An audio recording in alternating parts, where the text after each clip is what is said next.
Chester, founded in the 1st century AD as DEVA VICTRIX, legionary fortress of the 2nd and later 20th Legion, the Valeria Victrix. Today's city within the fortress walls is still aligned along the Roman street layout, while the location of 2 of its gateways still exist as gates, albeit in a more modern guise. And despite most of its ancient buildings now gone, there are still tantalising glimpses of that distant past, and if you know where to look, you can still marvel at the remains of DEVA VICTRIX.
Part 3 saw me visit Minerva's shrine in Edgar Fields Park, the visible Roman sections of the walls, and the remains of the warehouse district, sort of visible in the HQ offices on Nuns Road next to the racecourse.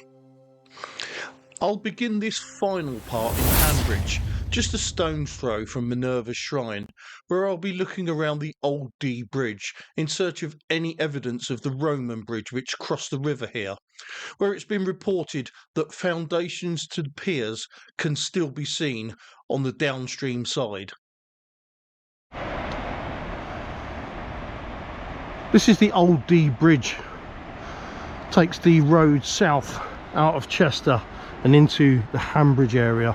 Itself is very old, it's 14th century and still largely intact to that date as far as I can recall. But before this, the very first bridge here was a Roman bridge, and I've read snippets that it's visible at low tide. The foundations to the piers of the Roman bridge can still be seen. Now obviously here we are at low tide. You can see the rocks and stuff in front of the bridge today, so there's only one way to find out, and let's go and have a look.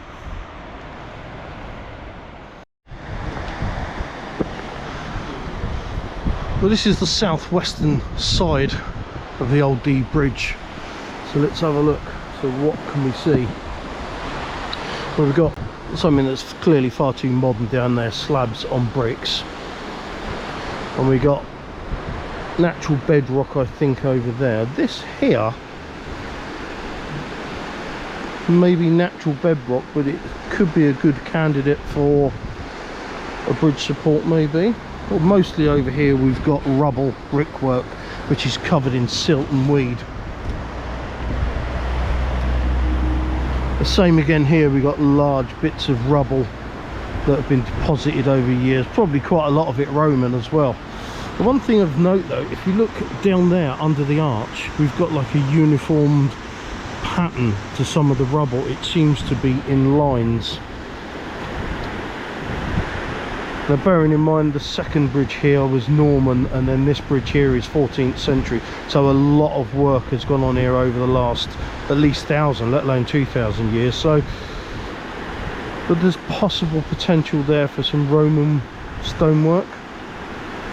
Let's move into the middle a little bit. Now I'm going to have to move because I shouldn't really be walking here. Pedestrians should be over on that side.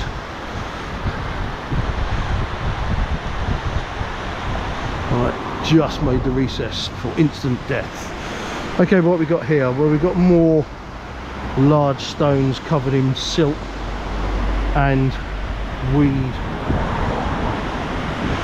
Pigeons found a nice home there. Everything looks, you know, uniformly silt and weed covered rubble.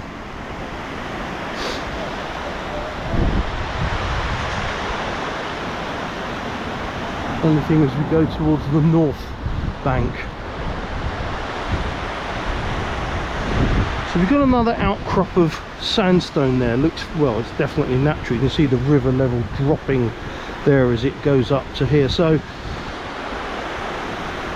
it's impossible to determine. I could be looking at Roman, I might not. So I'm going down some quaint old steps here.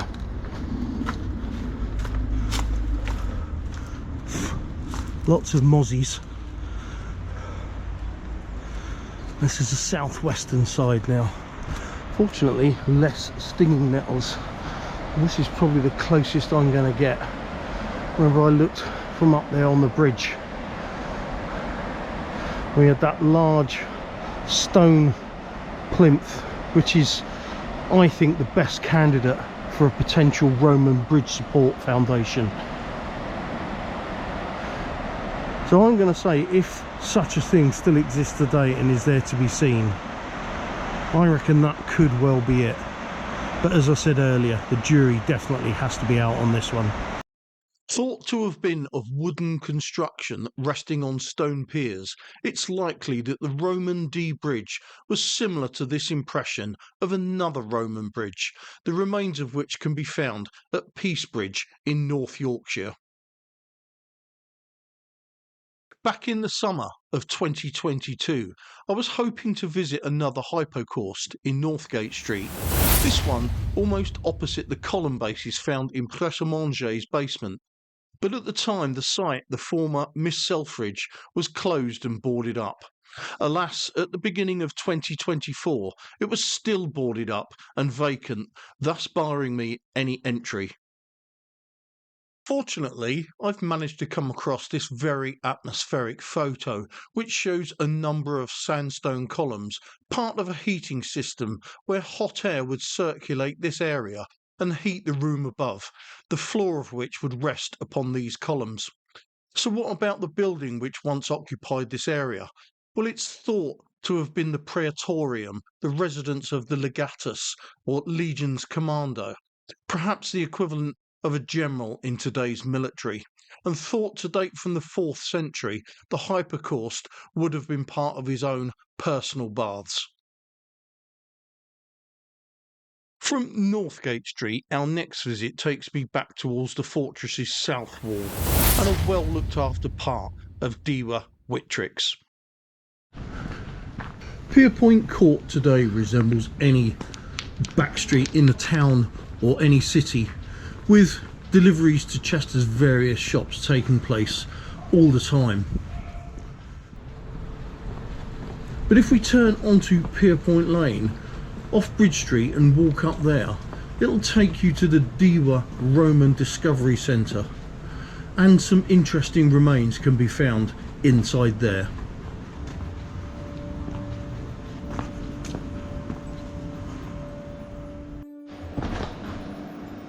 So after navigating through some wonderful exhibitions, dioramas and relics, we come to these ruins. Dug almost 10 feet down, it comprises 4 pits, with this pit showing a number of stages of Chester's development, including Saxon, medieval and later. But obviously, well, for this film, I'm concentrating upon the Roman. So if I briefly turn to a still, we can see the Roman layer, which is thought to belong to DEVA's Valutudinarium or hospital. The thinking behind this is because known Roman hospitals are usually located next to baths, and of course the fortress baths here can be found a short distance on Bridge Street.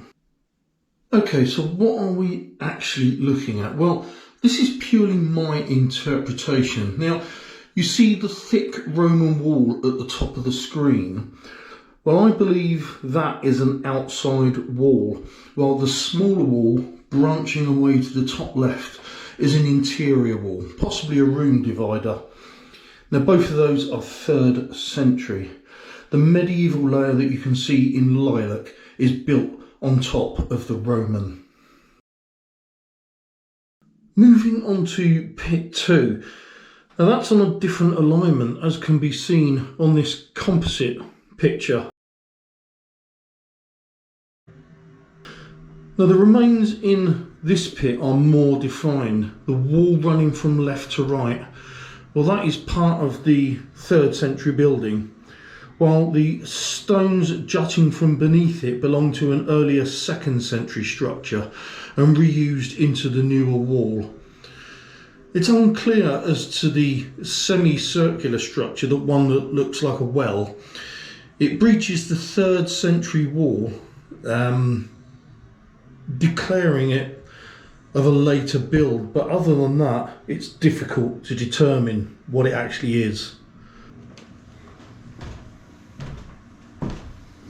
The 3rd pit shows the continuation of the wall visible from pit 2, which sits here on a layer of Roman plaster. And if you look really carefully, there's also evidence of another Roman wall which has been removed. Again, the composite relates it to the previous trench.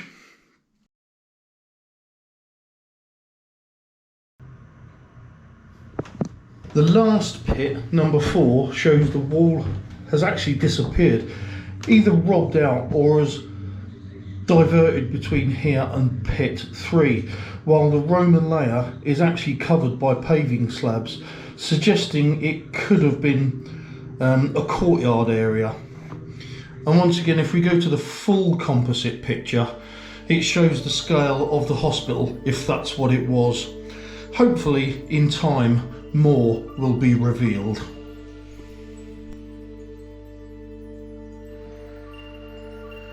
And here is my projection based on the evidence of what I believe this part of the hospital could have looked like.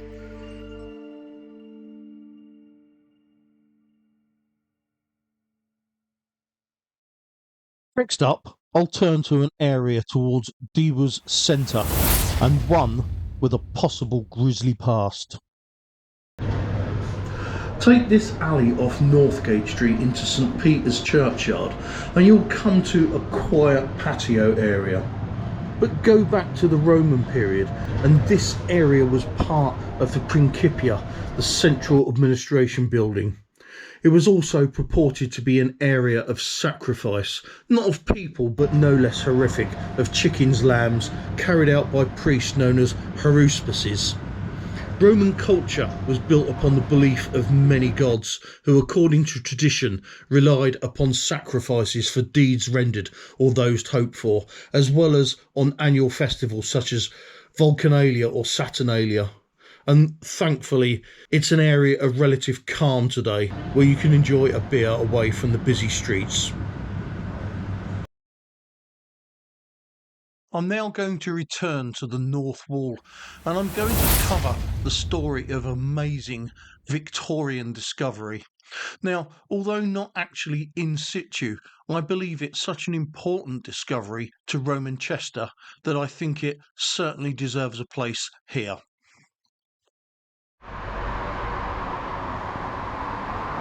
In 1883, repair work was being carried out on the northwest wall, in the area here below Morgan's Mount, when a number of Roman tombstones were discovered built into the lower courses, themselves repurposed to repair the walls at an earlier time. Now, recognise their importance, they were recovered for safekeeping, and over the following 9 years the North Wall was thoroughly examined in the hope of finding more. Overall, more than 150 tombstones dating from the late 1st to the early 3rd centuries were uncovered. Obviously not in their original location. So where did they come from and when were they placed into the North Wall? Well, Romans always buried their dead outside inhabited places, and it's known that Roman cemeteries were located here beneath Chester's old infirmary building. This area outside the fortress's west wall was, prior to its recent building work known as Infirmary Field, and a large number of Roman burials were found here and beneath where the infirmary stands today. Not just soldiers from the legions, but everyday folk including women and children, and some in elaborate graves. Another cemetery existed outside the north wall, so it's highly likely to be the source of our tombstones. As to when they were used to repair the wall, well, markings on most of the stones are still clear and well defined, suggesting that they were not subjected to the ravages of nature for that long, and therefore generally agreed that they were inserted into the wall sometime during the 4th century. So, one might ask, where are these tombstones today? Well, a number can be found on display at the Grosvenor Museum on Grosvenor Street, although not all are part of the hall from the north wall, with others being discovered all over the fortress and beyond. Such as Caecilius Avitus. His complete stone shows the uniform of an optio. That's an officer rank subordinate to a centurion. And the Latin on his stone translates to the spirits of the departed, Caecilius Avitus of Emerita Augusta. That's an area now found in southwest Spain. An optio of the 20th Legion Valeria Victrix served for 15 years and lived for 34 years.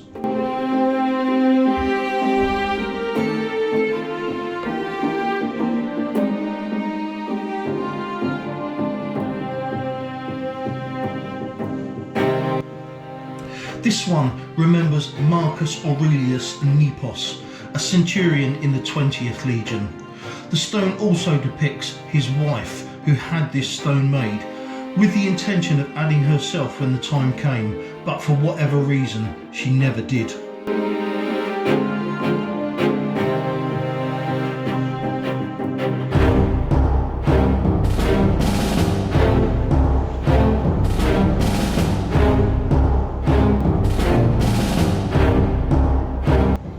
A soldier of the 2nd Legion is honoured with this stone.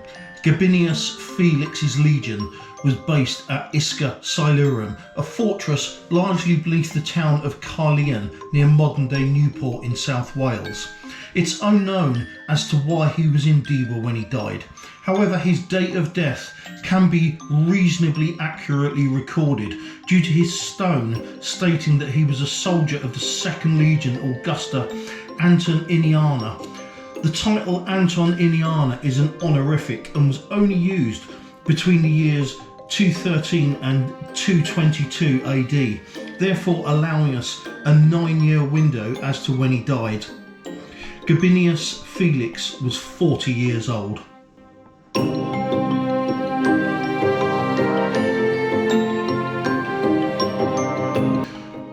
This is probably my favourite stone, dedicated to 3 young slaves. Now, Protus, who was 12, and Antilianus and Antitilianus. They were both 10, and likely twins due to their identical age and similar names. I favour this because despite the obvious cruelty and hardship endured by slaves at the time, this stone was paid for by their master, denoting a fondness on his behalf, and at a time when the opposite was normal.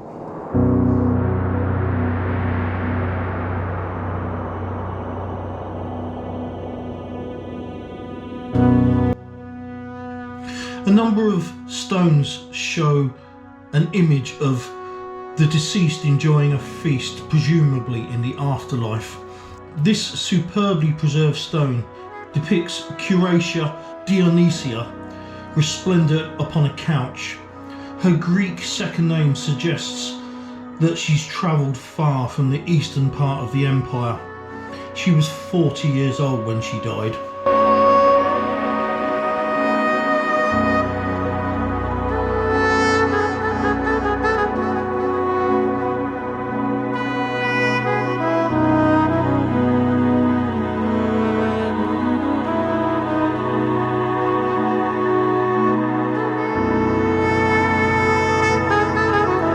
Sadly, only fragments of this stone remain, but all the same it's still magnificent, depicting a Sarmatian on horseback, or Sarmatian.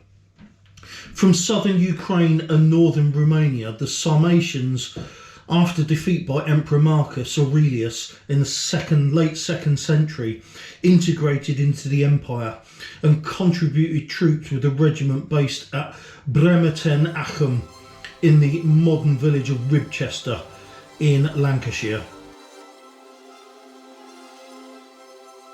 These tombstones represent just a fraction of those who lived and died here at DEVA VICTRIX from the 1st to 5th centuries, and it's the closest we can get to those pioneering Cestrians, providing a tangible link to the people who died anything up to 1900 years ago, along with their names, origins and even professions. With this, we can then begin to realise that despite living in the ancient past, people just like you and me lived here in Chester.